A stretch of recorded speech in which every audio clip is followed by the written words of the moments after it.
Today's video is going to be a little bit more run and gun than usual. Why, you ask? It is because we are going on a field trip. A few days ago, I shot with my friends Haley and Peter for my band called The Branches. They are new. Check them out on Instagram right here. We wanted a little bit of a different feel for the shoot, so we decided to shoot the entire thing on instant film using a Hasselblad 500cm with a really nice Zeiss lens. But because we were shooting on instant film, we had to use a converted NPC Polaroid back that shot onto Fuji FP-100c. And then we could get the peel apart look. The cool thing with that film is that once you peel it apart, it actually leaves this goopy black side.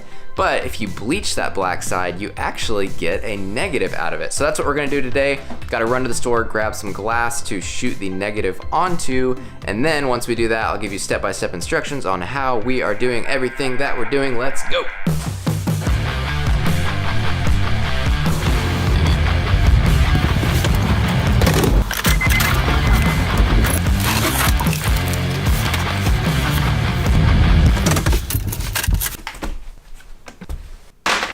Okay, so to do this properly, you need a few things. First thing on the list, this kind of lighting. You're gonna need some bleach, a toothbrush, painter's tape, and some kind of large glass or acrylic surface to tape the negatives onto. So tape the photos emulsion side down, bleach them, wait 10 seconds, and then scrub off the photo emulsion.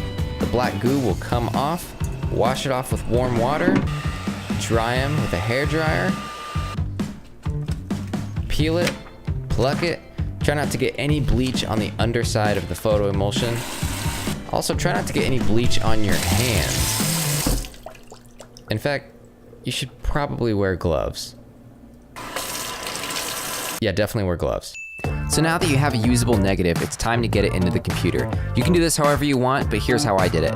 I used an Aputure 300D light and shot it through 2 layers of diffusion, then taped the negatives onto a piece of glass that was floating in front of the diffusion. Then I used a Fujifilm X-H1 with a macro extension to photograph 6 high-res images on different parts of the negative. Then I used Lightroom to stitch the macro shots into a usable image, then flip the negatives back into a positive image, a little retouching and blending in Photoshop, and you're on your way to some gritty goodness.